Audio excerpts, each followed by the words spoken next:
और एक नक्श के ऊपर आपने 11 लौंग रखनी है। एक नक्श आपने खाली रखना है और एक नक्श के ऊपर आपने 11 लौंग रखनी है और दोनों नक्श को आपने अपने सामने रखना है और इसके ऊपर आपने वल्लाहु गालिबुन अला अम्रिही ये आयत आपने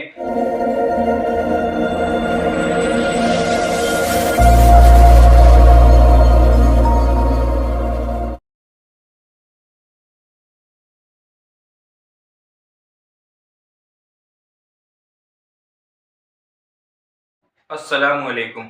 मेरा नाम है मोहम्मद शादाब और आज मैं एक और वीडियो लेकर हाजिर हुआ हूं और आज की इस वीडियो के अंदर मैं बात करूंगा दुश्मन के ताल्लुक से कि अगर किसी शख्स का कोई दुश्मन है और वो उसको परेशान करता है, परेशान भी दोनों तरीके से, मिसाल के तौर पर रूहानी तौर से भी उसको परेशान करता है, मसलन उसके ऊपर तावीज़ात वगैरह कराता रहता है या उसके ऊपर जादू वगैरह कराता है या कुछ करके उसके घर में कोई तावीज़ वगैरह फेंकता है या उसके नाम से कोई तावीज़ वगैरह कहीं दफन करता है, इस तरह से उसको परेशान करता है। या दूसरा तरीका यह है कि जहां वो रहता है उसके घर के आसपास कुछ ना कुछ डालता रहता है। या दूसरी चीज ये है कि उसके साथ में बार बार लड़ाई झगड़ा करता रहता है। मसलन आपका कोई पड़ोसी है और वो आपको तंग और परेशान करता है, आपके साथ छोटी छोटी बात पर लड़ाई झगड़ा करता रहता है, बाद मरतबा बिना वजह के ही आपके साथ में लड़ाई झगड़ा करता है। अगर किसी शख्स के साथ में इस तरह का मसला है तो वो जरूर इस नक्श को इस्तेमाल करे तो इंशाअल्लाह मुकम्मल तौर से दुश्मन से उसको छुटकारा मिल जाएगा।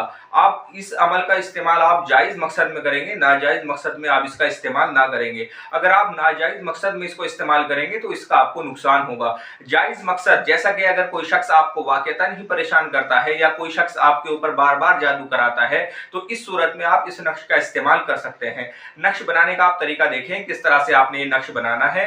ये नक्श आपने जोहल के साथ में इस्तेमाल करना है, यानी कि इस नक्श को आप जोहल के साथ बनाएंगे। अगर हफ्ते वाले दिन आप इस नक्श को बना रहे हैं तो शुरू की साथ जो होती है वो जोहल की साथ होती है, यानी कि हफ्ते के दिन सूरज निकलने के 10 मिनट बाद आप इस नक्श को बना लें तो इंशाल्लाह मुकम्मल तौर पर ये काम करेगा। आप इस नक्श को काले पेन से लिखेंगे या काली स्याही से आप इस नक्श को लिखेंगे और ये खाकी चाल से लिखा जाएगा। जब आप इस नक्श को लिख रहे होंगे तो आपका रुख जुनूब की तरफ होना चाहिए। और अगर किसी शख्स को साथ का इल्म नहीं है और सिमत का इल्म नहीं है कि रुख किस तरफ करना है तो वो हफ्ते के दिन किसी भी वक्त में इसको बना ले और अपना रुख किबले की तरफ रखे। अब आपने किस तरह से करना है, ऊपर आपने लिखना है 786, 16 खानों का बॉक्स बनाना है, इसको नक्श मुरब्बा भी कहा जाता है और आपने इसको यहां से भरना शुरू करना है।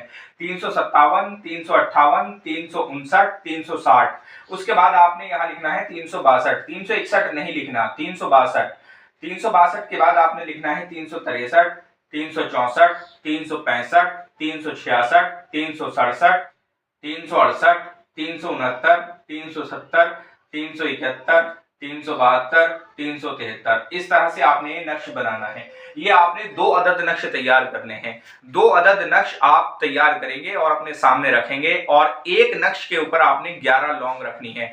एक नक्श आपने खाली रखना है और एक नक्श के ऊपर आपने 11 लौंग रखनी है और दोनों नक्श को आपने अपने सामने रखना है और इसके ऊपर आपने वल्लाहु गालिबुन अला अम्रिही ये आयत आपने 1100 मरतबा पढ़कर दम करना है। इस आयत को आपने 1100 मरतबा पढ़कर दम करना है। जब आप इस आयत को 1100 मरतबा पढ़कर दम कर देंगे उसके बाद इस नक्श को, जिस नक्श के अंदर आपने लौंग रखी थी, यानी कि जिस नक्श के ऊपर आपने लौंग रखी थी, उस नक्श को लौंग के साथ में ही मोड़ना है और इसको किसी कांटेदार दरख्त की जड़ में दफन करना है या किसी कब्रिस्तान वगैरह में इसको आपने दफन करना है। अगर आप कब्रिस्तान में दफन करें तो 2 पुरानी कब्र के दरमियान आप इसको दफन कर दें और जो दूसरा नक्श रहेगा वो दूसरा नक्श आप जहां भी आपका दुश्मन है या आपके घर के सामने उसका रास्ता है तो आप इसको वहां दफन कर दें, यानी कि उसके आने जाने के रास्ते में आप इसको दफन कर दें तो इंशाअल्लाह उससे आपको मुकम्मल तौर पर छुटकारा मिल जाएगा। और अगर ऐसी जगह है कि आप इसको उसके रास्ते में दफन नहीं कर सकते तो आप फिर इसको किसी दरिया के किनारे दफन कर दें।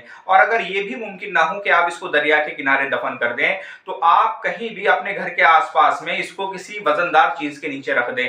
और ये भी मुमकिन ना हो तो आप इस नक्श को भी दफन ही कर दें। मिसाल के तौर पर जहां आपने कब्रिस्तान में दफन किया है तो एक नक्श आप कड़वे पेड़ के नीचे दफन कर दें, जैसे नीम की जड़ में आप इसको दफन कर दें। इंशाअल्लाह जब आप इस तरह से करेंगे तो मुकम्मल तौर से आपको दुश्मन से छुटकारा मिल जाएगा। आज की इस वीडियो में इतना ही और किसी ताल्लुक से आपका कोई सवाल है तो आप मेरे व्हाट्सएप नंबर पर मुझसे राब्ता करें या मुझे कमेंट करें। अस्सलाम वालेकुम।